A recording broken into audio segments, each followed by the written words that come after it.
right, my English teacher friends, Kristian Kuhn coming at you again, affectionately known as the Bob Ross of composition. And we're going to tackle a little bit of synthesis today. So this is rife for my AP language friends and then my on-level teachers who need to do a little bit of synthesis as well. Let me specifically address my AP crowd.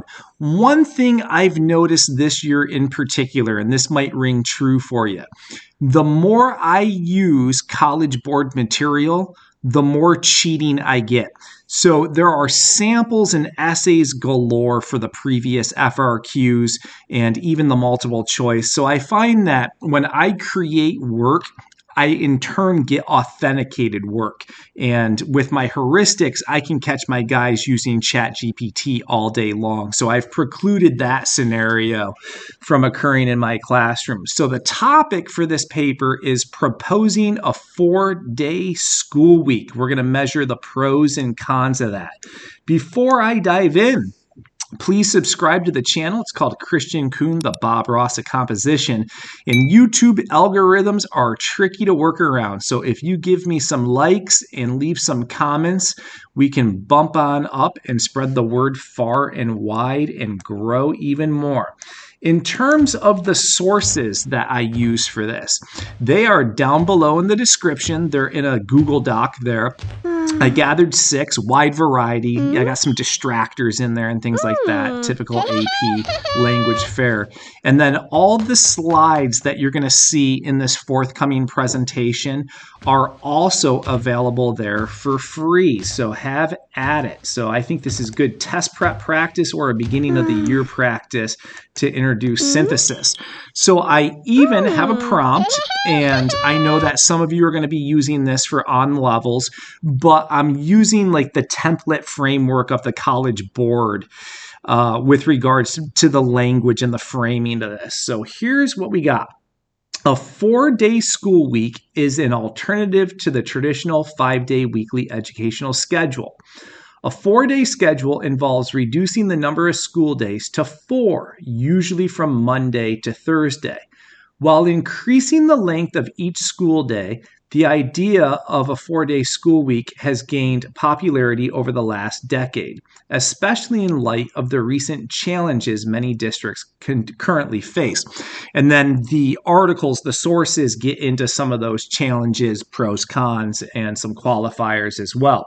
And then I just borrowed the parlance of the College Board for the rest of it.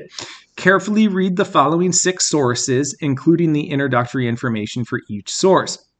Write an essay that synthesizes material from at least 3 of the sources and develops your position on the value, if any, of switching to a 4-day school week. So as always, I got to tell you that I Bob Ross my instruction for this. So just like Bob Ross, I get to the easel, I get to the canvas, and I paint with and for my students. So I provide them exemplars and models. But just like Bob Ross, I also use heuristics, and he used the wet on wet technique. I'm going to show you 2 heuristics to get anchored in the thesis. It's called the declarative and inverted heuristic. And then for body paragraphs, I always, regardless of the expository mode, crank out syllogistic body paragraphs. So let's talk about what that declarative looks like. Out of the gate, students can drop the thesis. And then what you do, I call it context and background. And someone gave me like good language for this, some good verbiage for it. They said, so basically, Kristian, kids are dropping the seeds for their line of reasoning. Like you're hinting at the direction of the body paragraphs in the context and background. And I said, bingo, that's it. So you'll see here, my students write 4 paragraphs, intro, 2 bodies, and conclusion. So in the context and background, they hint or infer where they're going body paragraph 1 and body paragraph 2. I like to see a fair amount of tier 2 level vocab. So your basic average run-of-the-mill SAT level caliber words. It is an academic paper. So I like to see my kids stretch, but keep it natural. And many of you know that I hammer my kids on sentence constructs and sentence types. I piggyback Strunk and White all the time in terms of what they espoused in the book Write It Right. And my students, at sentence level are kind of like little ninjas. They can make really cool choices and they pattern their sentences well for voice, rhythm, flow. I'll model that. And then there's some math to this. I want the introductory paragraph to be 4 sentences, no more, no less, unless you got a good reason and can explain it. You can flip that triangle upside down on its head and take an inverted approach. And all you do here is the last sentence, the 4th sentence, will be the thesis, and everything else remains the same. So enough of my talking into the ether. Let's unpack it and take a look at a couple exemplars. So here is my first. In no other words, the current arrangement between school districts and families serve but one primary purpose: to warehouse the young. While it is clear that academic standards have taken a backseat over the course of recent decades, one can only question the overarching goal of the modern educational system. Since students are not receiving a high-quality education, it becomes quite evident that schools serve another ulterior function. Not only does a four-day week place budgetary constraints in the laps of hardworking families, but such a measure would certainly lead to greater academic deficits. So let's do this. Where is the thesis? It's in the last sentence, so it is inverted. Let's talk about the seeds of the line of reasoning. Like, where are the body paragraphs going? Usually the student, it's like a game of poker, like you show your hand to, the other players at the table. They're showing their hand in the following way. One body paragraph is going to talk about, budgetary constraints. And basically, if you go to a 4-day school week, you're passing the buck on to the parents and the families, because now they got to get daycare 1 extra day, right, out of the week instead of the school paying for it. And it's usually budgets that dictate that. Schools consider going 4 days because of budget constraints. So you're passing the buck. So that would be a good body paragraph. And then the other is that standards are already pretty low. Achievement is already pretty low. What gets compromised? Do we go even lower if we reduce our school week by 1 day? You can see that vocab is up without overdoing it. Sentence constructs are cooking and swinging. And here's the advice I give for sentence constructs. Redundancy and reiterating the same patterns over and over again typically creates a droning rhythm, a droning tone. To me, in my ear, it sounds like da-da, da-da, da-da, da-da. And typically that's achieved when struggling and emerging writers over-rely on independent clauses and short, simple declaratives. So those sentence constructs and sentence patterns get kids away from that. So this has good voice rhythm flow. All right, let's paint another one. Let's see number 2. I'll read it from top to bottom, and then we will unpack it together. Literally going to use the exact same heuristic. A 4-day school week is a very flimsy band-aid to place on what is unquestionably a very broken system. Instead of compromising the educational bottom line by enticing a lazy-minded workforce, districts need to find ways to pay their teachers more, rather than offering a pretense to lessen their workload. In addition, taxpayers must be aware of the necessity of all children receiving a quality education. While switching to a 4-day schedule is enticing, it is not the magical panacea many purport it to be. So the thesis jumps out at you. It's right there, very clearly articulated. What's difficult for students to identify are the seeds for the line of reasoning. And here's the advice I give them. Don't write the introduction until you know your direction. So as my students read the sources, I'm like, garner your thesis, pin it down, figure out exactly where you're going and where the body paragraphs are going, and then proceed to write. I think one of the fatal mistakes kids make is they figure out a thesis through the midst of writing. And that's usually where you're going to break the line of reasoning or not have any line of reason at all and just get very wayward and spin in the mud. So in terms of those seeds for the line of reasoning, one of the points that one of the source articles hints at is that you're solving the teacher shortage crisis, but Are you recruiting the wrong people to be teachers? So in this example, we're talking about a lazy-minded workforce. Like, how many teachers will become teachers because they're like, ooh, I got 4 days and I got summers off and a slew of vacation, right? Do you want those types of teachers with that mindset manning your classrooms?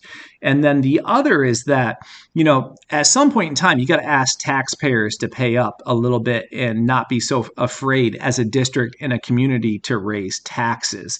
So those are the two directions the body paragraphs are going. Vocab up, sentence constructs are doing very nice work to get that voice rhythm and flow. All right, students, you're seeing this? Yes, you can. Teachers encourage them. They can. It's very easy. Here's number 3. Not only has student engagement plummeted since the pandemic, but teacher morale also witnessed a stark downward trend. On both accounts, it is clear that students are rejecting the education they are being force-fed, and on the other side, the teacher pipeline is devoid of willing candidates to man the abundance of empty classrooms. Clearly, drastic measures must be taken to increase the educational value and academic experience for both student and teacher alike. Pivoting from the current paradigm to a 4-day school week makes perfect sense. So I got another inverted here. It's pretty clear the directionality of it. I tell my students, kind of like a GPS. You got to let your reader know where you're going. Like, what direction are we headed in? And the introduction is a good place to do that. Again, vocab's good. It's not overdoing it. I'm in my wheelhouse. I don't sound over the top. I'm not forcing it. I don't espouse that idea that if I use $1 million word, somehow, some way I'm doing good writing. And every sentence is varied, right? And that's one of the things that I really enforce on my students. So students, if you're writing with me, pause, give it a try, and see how you do. So we got the intro done. We got to ask ourselves the question, so how do I write the bodies? And as I said, we're going to do 2, and we're going to use a heuristic called the syllogistic method.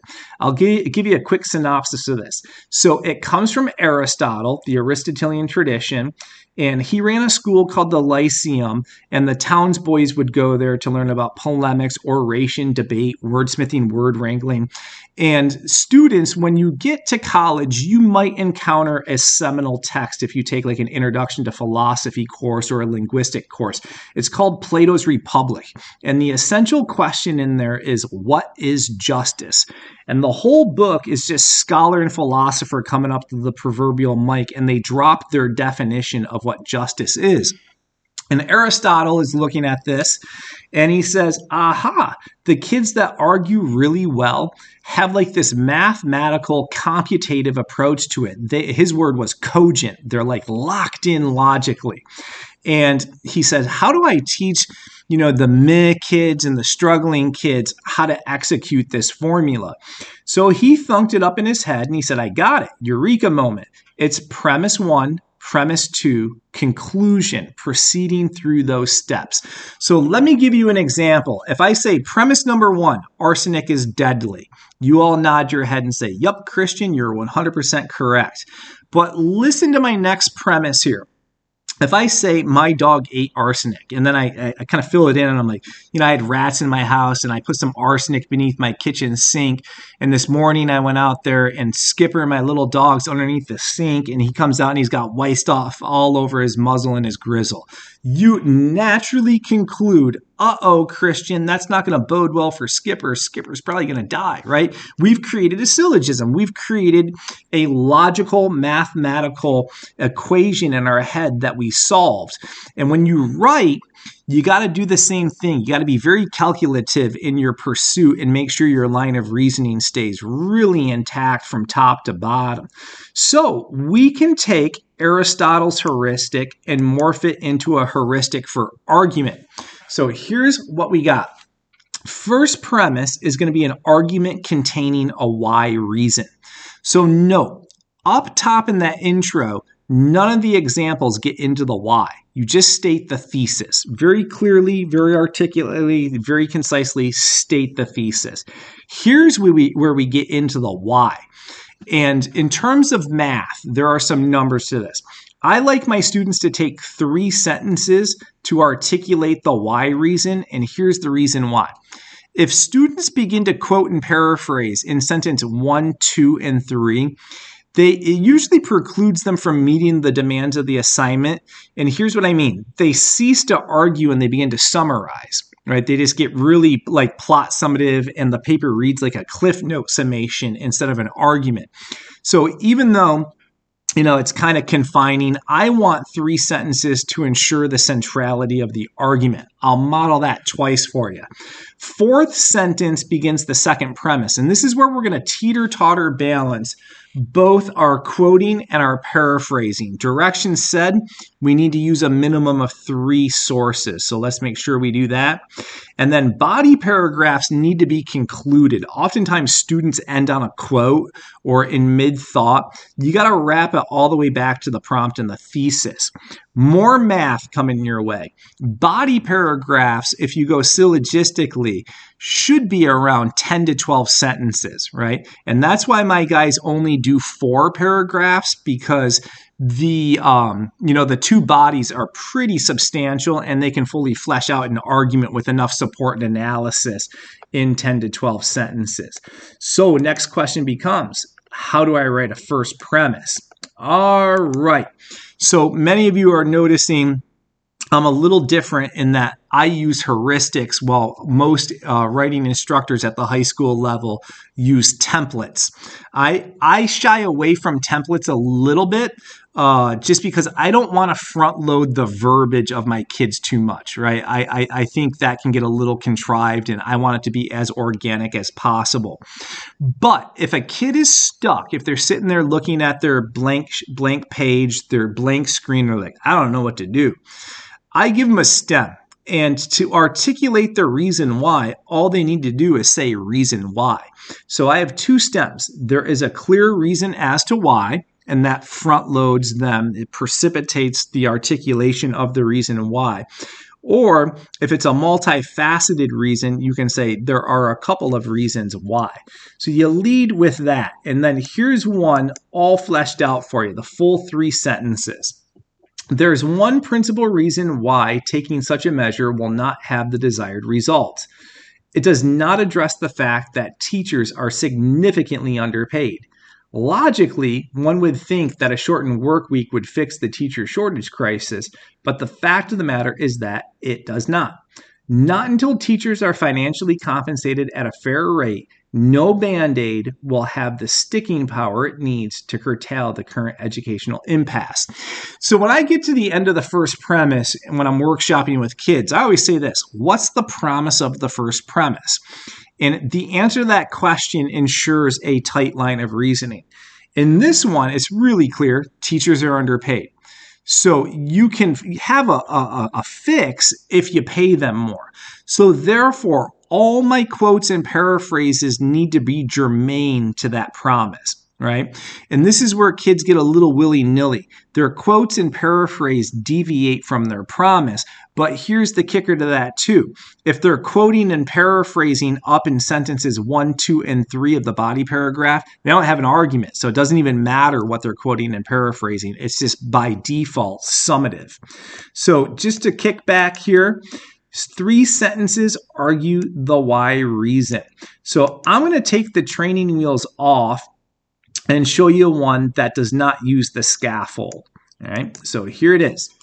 Considering the bottom line from a financial perspective, switching to a 4-day school week makes pragmatic sense. The alternative, which would receive much pushback from local communities, is to significantly raise taxes. In an era of unprecedented inflation and in an era that has seen the cost of living skyrocket, passing the buck to families is not a reasonable or fair alternative. Again, let's do the same thing. What's the promise of the first premise, right? You can't ask taxpayers to pay more, right, in today's economy, according to this argument. And if you reduce from 5 to 4 the school week, the district can save money without putting the burden in the taxpayer's lap. So that's the argument. So all the quotes and paraphrases need to be germane and linked to that promise. So what I do when I write, I finish my first premise and then I do this. I go quote hunting. I know that typically in a syllogism, I quote 3 times. By and large, sometimes I do it 4. And this gives me plenty of support and analysis to hammer home my argument and really substantiate it and prove it. So let's hop to the 4th sentence and see what I got going on. So usually in the 4th sentence, I introduce, a source, either paraphrase it or quote it. Here's what I did.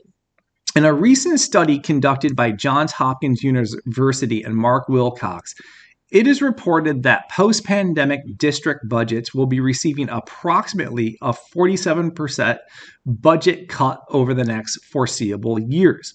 And I always ask my students, is that quote linked to the promise of the first premise? And in this case, yes, it is, coming from source C. And it's a good quote. And you also can tell that it's conversational, right? It's not an abrupt quote transition.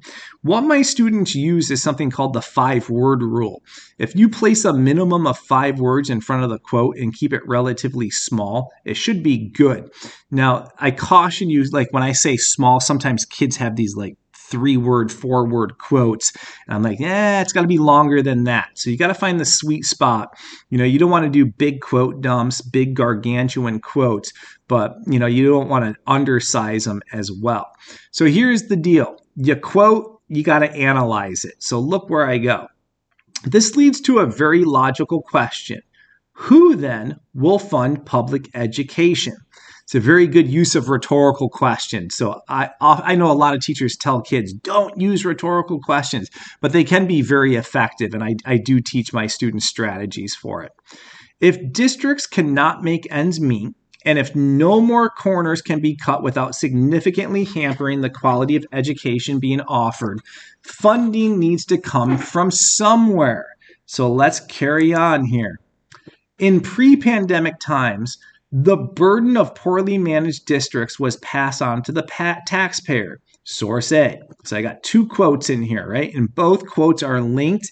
And I'm doing a fair balance of quoting and paraphrasing. I don't want to do one far more at the expense of the other. I like to keep that in balance. But here's the issue with this. At present, inflation is up 47% nationally over the past 3 years, and the cost of living is stretching many a family thin. And that comes from source D, so you can just paraphrase that. Several schools have already made the switch to a 4-day school week and are witnessing savings up to 38%, also from source D. So I got plenty of support, plenty of analysis in there. Now I just wrap it up. Go back to the thesis, go back to the prompt. And this usually is like a 2-sentence move. While this is only one positive benefit of making these changes, it resolves the single biggest issue, expenditures. Not only is a quality education fiscally feasible, the solution is a quick fix. All right, recap. We got intro done. We got body paragraph number 1 done. Question becomes, what do I do next? And this is where the miracle comes in. You bust out another syllogism. You're literally going to write a 3-sentence first premise. 4th sentence, get into your sources, shoot for 10 to 12 sentences, wrap it all up. So in the second body paragraph, I usually have my kids insert their rebuttals and concessions in here. And look at what I did here. I didn't write the whole paragraph. I'm just showing you the first premise. And if you want, teachers that are showing this, you could actually have your kids finish this paragraph. Just steal my first premise and have them go get all the quotes and paraphrases they need, and they can practice their hand at a syllogism. So I like this transition right here. And we often use it as a sentence stem for the second body paragraph. It reads like this. But there is also a differing perspective on the issue that must be acknowledged and addressed. So you can see it's the language of concession. It's the language of rebuttal. It's a transition. And I like the use of but at the beginning, right? Really clearly indicate to your reader that you're switching gears. One can easily concede to the fact that adopting a 4-day school week alleviates the teacher shortage crisis to a certain extent. It is imperative to take the next logical step.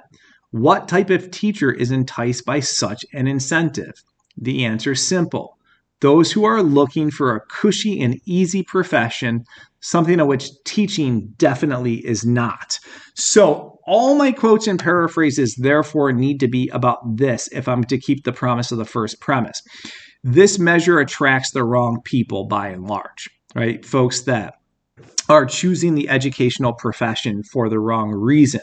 So what do? You got to go get that second premise material. Keep the promise of the first premise. Go get your textual support, get your textual analysis, and then, ta-da, it comes to wrapping the essay up because we did an intro, 2 bodies, and now we got to wrap it up and slap a conclusion on it. I do give a couple of stems to my students, especially if they're struggling, emerging writers. I know for my AP Lang kids, one of the biggest obstacles this year in particular is that I have some kids that eke out essays painstakingly. They're going to have a hard time doing 3 essays in 2 hours. So I give them a little bit of help with some stems and some transitions. And I liken the conclusion paragraph to the grand finale of a fireworks display. Right, the big encapsulation of all your main ideas. So I like those encapsulating clauses like simply said, evidentially, in no other words, when it's all said and done at the end of the day. So let me show you one in its totality. So I shoot for like 3 or 4 sentences in the conclusion, and it can be as simple as this. In no other words, adopting a 4-day school week is the most pragmatic solution to resolve a number of critical issues in the contemporary educational landscape. Not only will there be an abundance of highly qualified teachers to meet the learning needs of each and every student, but the measure also allows for districts to better balance their budgets. Clearly, this is a win-win situation for all involved. All right, friends, that's a whole essay. Happy teaching, happy writing. If you need to reach out to me for any reason whatsoever, my email is teachingwritingcoach@gmail.com. Also note, I'm a lead teacher for the National Writing Project. I do some presentations with NCTE, a tad bit of work with College Board Applied Practice Perfection Learning, and I do some PDs throughout the course of the year. And one of the ones that is really kicking right now is my Teach It Right one-to-one mentorship. So a lot of teachers say, man, I wish Kristian could just be like my personal tutor for a little bit. So if you want to work together and learn more about my heuristics and like custom make, tailor make them to your specific teaching demands and course content, we can do all sorts of planning.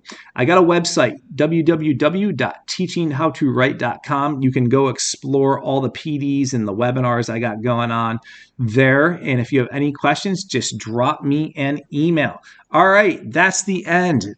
Be well.